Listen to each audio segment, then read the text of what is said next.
Hello, everyone. Welcome once again to another Jersey Joe Live. And look, we're back on the Blab app. Look who's in the box to my left. It's just like Fox News Channel or like the Brady Bunch. Look, I'm going to look at you. Hello, Frasca. Hey, Joe. How are you? Good. How are you? I bet you – you're looking the wrong way. I bet you have had a series of annoying coworkers that you've worked with in your life, right? Absolutely. Yeah. Well, that's why we're all here to chat live tonight, because we're going to chat about what's most annoying about the coworkers you work with. Is there anything annoying that they do? Are they just generally annoying or what? I've got all kinds of comments that you guys posted online, and we're going to read them, chat about them, and have a few laughs. Sounds good, right? Absolutely. Okay, the first one is from Kathleen, and she says, compost on the counter in the employee break room. True story, Durham, North Carolina. She also then writes in, she says, don't be in the bathroom opposite to your birth-assigned genitals. Well, you know, every guy wants to go in the other room and take a peek. No, I'm kidding. That's not true. That's not true. But, you know, you've snuck in the ladies' room once or twice, haven't you? Oh, absolutely. When I was younger. But oh, right. There you go. Not because of the whole transgender thing right now, right? No. Well, with that whole HB2 thing down there in Carolina, that's what all that nonsense is about. And that's what it is. It's a bunch of nonsense. All right, our next one, Mary writes in. She says, sleep under their desks. Oh, no, I've had coworkers that like to hide under the desks and sleep. And at my previous job, we had one coworker. She would come in hungover all the time, completely smashed the night before. And she would go in the ladies' room and she would fall asleep in the stall. And people would make a joke because the ladies would walk by and they could hear her snoring outside of the stall. You know anybody that goes and falls asleep at work? I think I'm the only one. Today, in fact, on my break, I just felt so zonked. I just took a nap. Oh, I wasn't on the clock. I was on break. We have a bunch of people who come into work. And for those who don't know, I work in a rehab facility and a health club. And in one of the men's lounge areas is where I took a nap. We actually have a couple of people who come in, don't really work out or use the facility, but they'll go back in the lounge and just hang out for hours at a time. Sleep as well. I have never fallen asleep at work. I've come darn close to it, though, and I can tell you that. But the reason why I don't, because I am so gooned up on Mountain Dew and coffee during the day that it's nearly impossible. And I'm sure my heart rate is like 205 beats per minute. It just keeps going. But hey, that's what caffeine is for. God bless the Mountain Dew, by the way. It does a lot of good things for you. And let's take another viewer comment. And we've got Heather who says breath. I think she means bad breath. There was one guy I worked with a long time ago. When he would come anywhere near you, it was just pure halitosis, his breath. There was definitely something bad going on. Clearly never heard of a company called Listerine, which would solve that problem pretty quickly. As a matter of fact, I think the only brand that he knew of was Stogie, because that's pretty much what the guy smelled like. It was pretty flippin' nasty, and we'll throw in the BO aspect of that too. The guy did chain smoke like a fiend, and it just wasn't good. Do you have any breath issues with people?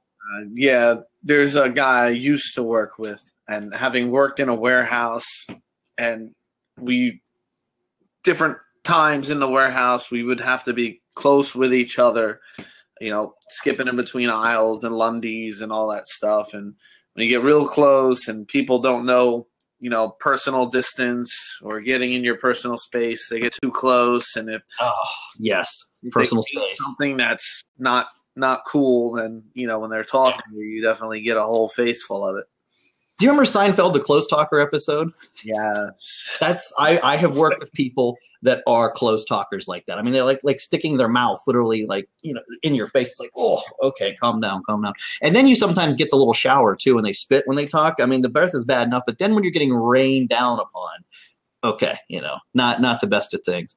We have a real issue with the next one, and I don't know if I want to read this, but in the spirit of doing the right thing by soliciting comments, sometimes you have to read things that you don't want to read.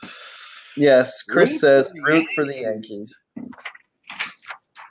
Wah. Well, look, in your defense, Joe, you know, sports are a very big office topic of conversation. That they are. You know, you root for who you root for. I root for who I root for, and I can only assume that Mr. DeMondo roots for either who I root for or the team a little further north. I'm going to Nancy Grace your ass. Don't dance around a subject with me. You are a Mets fan, and so is he. Okay, I didn't know he was a Mets fan. it, sir. Come on, Nancy Grace. Must be a wonderful person if he's a Mets fan. Well, let's move on to another subject. So what do people find annoying about their coworkers? Larry says, park like morons. Denise says, pepper their conversation while talking to me with undercover racist remarks or belittling remarks about women. That was in every conversation. HR non-compliant. Oh, total HR. And doesn't everybody have to take the little HR test anymore when you go to work, the things you should say and won't say? All right, Karen says, fill your cubicle up to the top with balloons, Easter eggs, and marshmallow peeps. Guilty. I did that to her one time. We worked together a long time ago, almost 20 years ago. And it was her birthday, and we decided to fill her cubicle full of balloons and those little marshmallow peeps you get at Easter time. Mm-hmm. And yeah, she was finding those for years to come. It was like the office hijinks, and it was a good old time. Dave says, not dumb, but funny one is, had a coworker once run into my office and hide behind the core shelves so his annoying boss would not find him. All you could see are the red sneakers sticking out of the bottom. Again, another one that's directed at me. That did happen one time when I worked in Pittsburgh, actually. I was hiding from the boss, and I was wearing my red Chuck Taylors.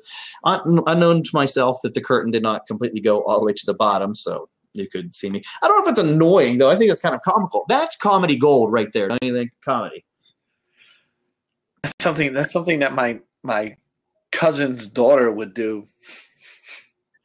Thank you very much. Who annoys you? It's I won't name any names, but there's a woman who's up there. You know, we work down here.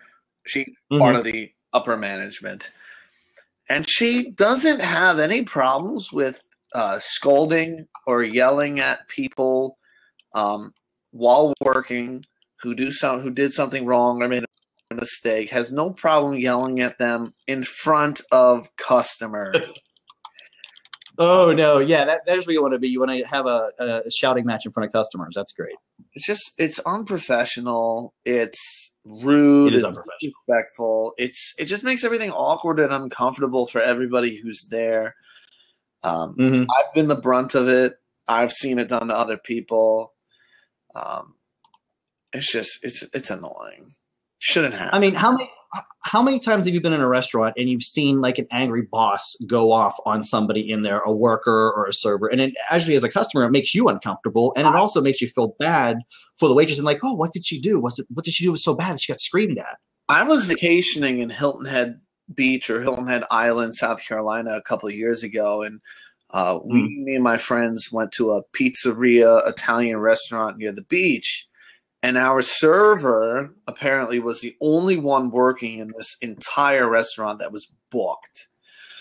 It was unusually packed because it was raining outside. People came in off the street in the plaza to eat or get away from the rain. And she's working her hardest. Now, there's 8 of us at this table. Every other table might have 3, 4 people at most. But we're very patient. And one table just wasn't patient at all. Started giving her a problem, and then her manager came out and started yelling at her in front of us. And I grabbed the owner and I said, hey, look, I said, I used to wait tables. I said, this doesn't seem like the normal thing here. But I, as a customer and as someone who's been in the industry before, don't appreciate your manager chewing her out in front of me. The owner went and took care of it for us. Yeah, it's rude. I don't like that. Yeah. There's one bar / restaurant, although I use the word restaurant loosely because the food sucks, right on the corner here. And you go there all the time and you see the bar owner in there screaming at his employees in a major like drug rage, because rumor has the guy's high on cocaine all the time. And it's and I know you know where it is because we've been there, but it's the place with the place with the really bad chicken wings. That's for you and me. But it's around the corner here. And the guy, I mean, I've seen him just flip out. I mean, he's outside of the building yelling at his workers inside in front of everybody. It looks like a domestic dispute is actually what it looks like. It's not like a comfortable thing or a good thing at all at that point. And as a customer, you want no part of that. I mean, I know I don't. I don't think I do. I mean, no. I mean, I like a good show like another guy, but not that kind of show. I wouldn't want part of that. I mean, some people in life are just generally stupid, and that does happen. But that's where you take it behind closed doors.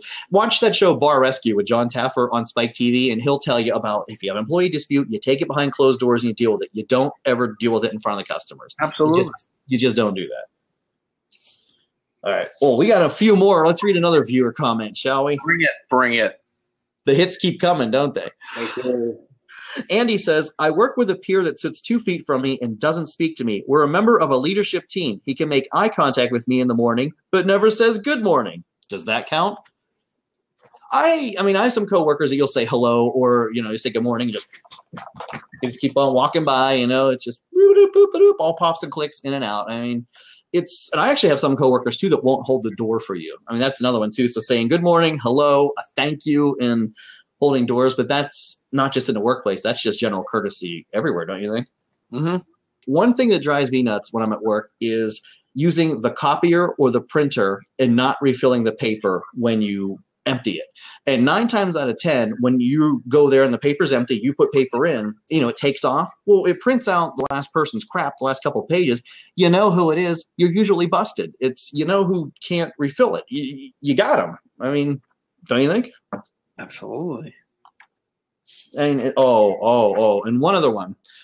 Years ago, the thing about work is, a lot of people, to save money, they'll bring in food because, everyone save money. They'll bring in their leftovers and they'll heat their food up in the microwave. So you get 2 issues. One, the people that explode things in the microwave, that's always a good time for the next person coming up on you. And especially when you got that burnt, macaroni and stuff. But the one food you never, ever, ever, ever, ever want to heat up at work, let alone overheat, is fish.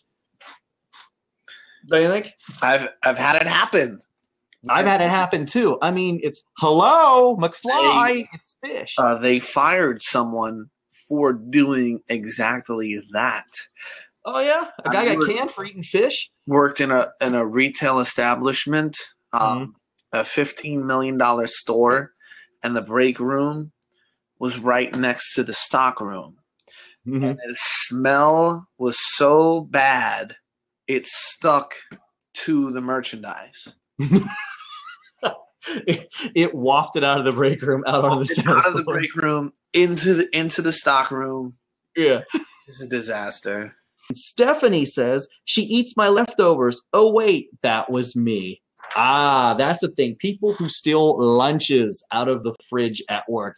Tell me that's happened to you. It has. Because you're the lunch thief. No, somebody stole my lunch. I was working retail once again.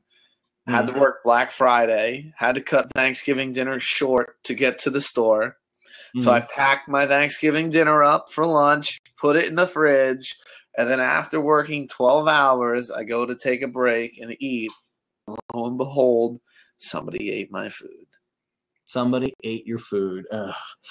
I had that happen a couple times. I've had sub stolen, entire Italian hoagie. That's happened. Leftover turkey.